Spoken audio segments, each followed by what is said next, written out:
Welcome back, Seahawks. Peyton Goodwin here with another edition of Seahawks Central Sports. And we have a couple reporters here with some Dub Club features that we cannot wait to share with all of you. That's right, Peyton. I'm Betsy and the Seahawks had quite the weekend, leaving us with a lot to talk about regarding women and men's basketball, club hockey, and we even have an exclusive of club gymnastics. Let's get into action.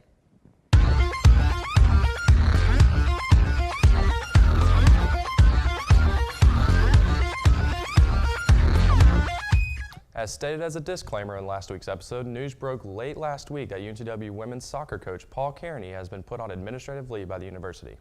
This decision was made after allegations of misconduct were brought to light regarding an incident first reported in 2007.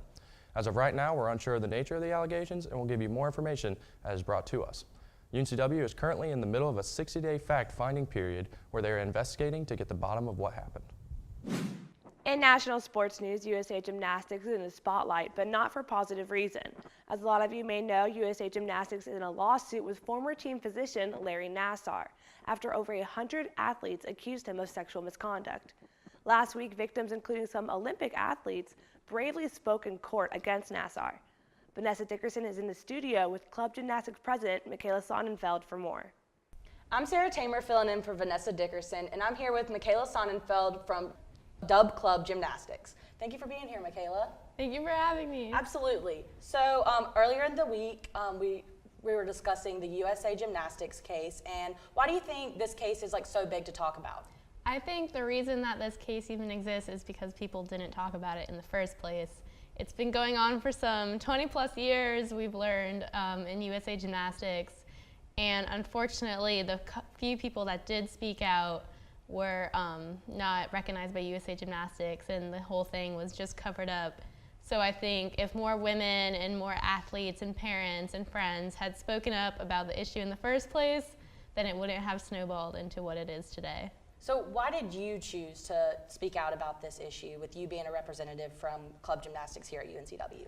Honestly, I think it's just something that's really important that needs to be talked about. And gymnastics has been a part of me forever. My dad was a gymnast, my sister's a gymnast, so it's just so connected to me. It's something I hold in my heart, that's just really important.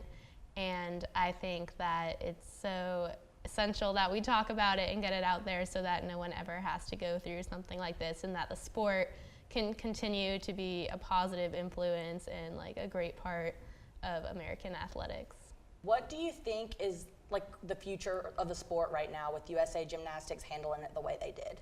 I definitely think the blame goes beyond Larry Nassar himself. Unfortunately, USA Gymnastics is kind of dealing with it as if it's just an issue with one person. However, Larry was on the board of USA Gymnastics, and he had a say in all their policies regarding, ironically enough, athlete safety. So those policies are going to have to be revised and looked at and changed, and I honestly think that USA Gymnastics is going to have to take a lot of blame, and there's going to be a lot of sorting out and papers to go through and things to figure out. Those were great answers, and thank you again for being here. Again, Michaela Sonnenfeld from Dub Club Gymnastics, and they have a home meet on March 17th, so stay tuned for that. Thank you, Michaela, for speaking on such a difficult and unfortunate matter. From national news back to our own campus, women's basketball suffered losses against Delaware 82-49 on Friday night and James Madison 63-48 on Sunday afternoon. Next up, the Lady Hawks will be on a 3-game road trip. Meanwhile, men's basketball was back in action at Trask Coliseum for a 7 o'clock tilt against the Townsend Tigers. Sophomore redshirt Ty Taylor led all scorers for the Seahawks with 20 points and a career-high playing time of 42 minutes. It took some extra time for Taylor and the Seahawks to compete the 73-71 comeback win in overtime to snap the Tigers' 5-game winning streak. It was none other than senior Marcus Bryan who had the last points of the overtime victory. Way to keep it hot, Seahawks.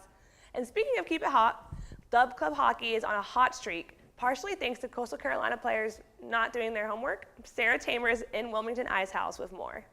That's right, guys. UNCW hockey is up in the ranks thanks to the ACHA committee doing a little digging. Earlier on in the season, their one loss was to Coastal Carolina. But as it turns out, there were 2 players on that team that were deemed academically ineligible at the time of play.